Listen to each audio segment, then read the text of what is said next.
সকল বন্ধুদের নমস্কার জানিয়ে আবার নিয়ে এলাম একটা নতুন রেসিপি। এখানে ডিম আলু দিয়ে পাতলা ঝোল বানানো দেখাবো। তার জন্য আলু সেদ্ধ করে ছাড়িয়ে রেখেছি, ডিম সেদ্ধ করে ছাড়িয়ে রেখেছি, আর এখানে দুটো পেঁয়াজ কুচি আছে, কিছুটা রসুন কুচি আছে, টমেটো কুচি, একটু আদা গ্রেট করা আছে, ধনেপাতা আর দুটো কাঁচা লঙ্কা। এই দিয়ে হয়ে যাবে আজকে আমার ভীষণ কম মশলা দিয়ে হালকা পাতলা ডিমের ঝোল। চলো তবে বানিয়ে ফেলি ডিমের ঝোল। ডিমগুলো প্রথমে ভালো করে লাল করে ভেজে তুলে নেব। এই গরমের সময় মশলা কম তেল কম দিয়ে রান্না করলে কিন্তু শরীরের পক্ষে ভীষণ ভালো। তাই আমি যে রান্নাগুলো দেখাই নিশ্চয়ই দেখেছো যে খুবই কম মশলা বা তেলের আমার রান্না। এবার যে তেলটা কড়াইয়ের মধ্যে থাকলো তার মধ্যে দুটো তেজপাতা, 5 ফোড়ন আর দুটো কাঁচা লঙ্কা দিয়ে দিলাম। ফোড়নটা একটু ভাজা গন্ধ হলে তারপর আমি এখানে দেব রসুন।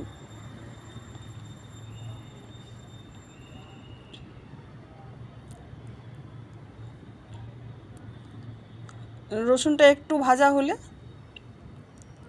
তারপর সেখানে দেব গ্রেট করা আছে আদা দিয়ে দেব। এরপর আদা আর রসুন একসঙ্গে খুব ভালোভাবে ভেজে নেব যেন কাঁচা না থাকে। আদা আর রসুন ভাজা হয়ে গেলে আমি দেব পেঁয়াজ কুচিগুলো। পেঁয়াজ দিয়ে কিন্তু লাল করে ভাজতে হবে পেঁয়াজগুলো।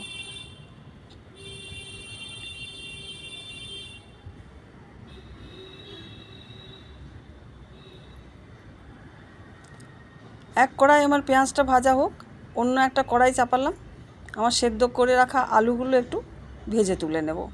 তাই তেলের মধ্যে একটু হলুদ দিয়ে দিলাম, এই কারণে যে তাহলে তেলটা গায়ে ছিটে লাগে না, আর সব আলুগুলো একসঙ্গেই কিন্তু খুব সুন্দর হলুদের রঙটা ধরে যায়।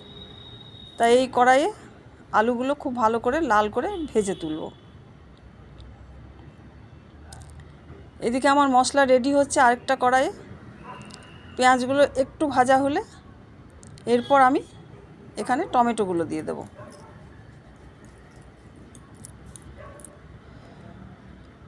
এরপর পেঁয়াজ আর টমেটো খুব ভালো করে ভেজে নিতে হবে। এরপর দেব আমি শুকনো মশলাগুলো, যেমন পরিমাণ মতো হলুদ, হাফ চামচ দেব জিরে গুঁড়ো, হাফ চামচ ধনে গুঁড়ো, আর হাফ চামচ দেব লাল লঙ্কার গুঁড়ো, কাশ্মীরি লাল লঙ্কার গুঁড়ো, আর দেব পরিমাণ মতো নুন।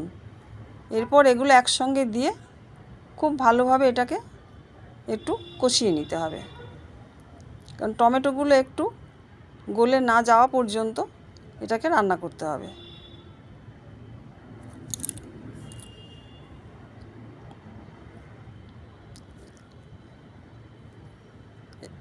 পরিমাণ মতো চিনি দিয়ে দিলাম, তারপর আবার একসঙ্গে ভালোভাবে কষিয়ে নেব।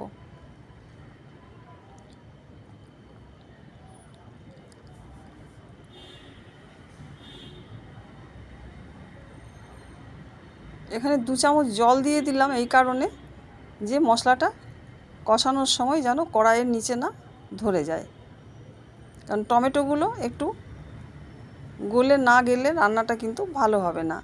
তাই মশলাটাকে একটু ভালোভাবে কষাতে হবে। এদিকে আমার আলুগুলো সুন্দর লাল হয়ে ভাজা হয়ে গেছে। এরপর আমি এখানে আলুগুলো তুলে মশলার কড়াইয়ে দিয়ে দেবো।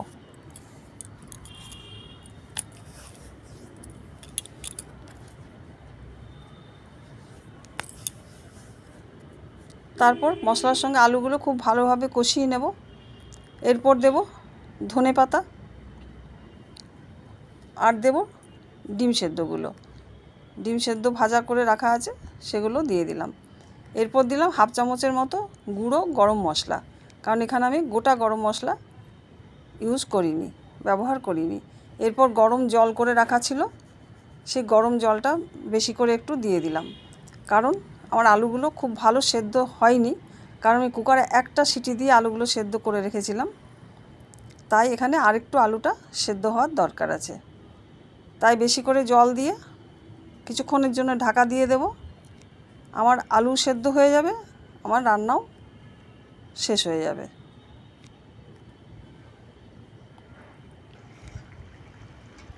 দেখো জল অনেকটাই কমে গেছে, তাই জন্য আলু সেদ্ধ হয়ে যাবে। আর এইভাবে কম মশলা দিয়ে কম তেল দিয়ে পাতলা ডিমের ঝোল দিয়ে ভাত খেতে কিন্তু দারুণ লাগে, বিশেষ করে গরমের সময়। তাই তোমরাও এইভাবে একবার বানিয়ে দেখো কেমন লাগে। যদি ভালো লাগে কমেন্টে জানিও। আজ তবে চলি, টাটা।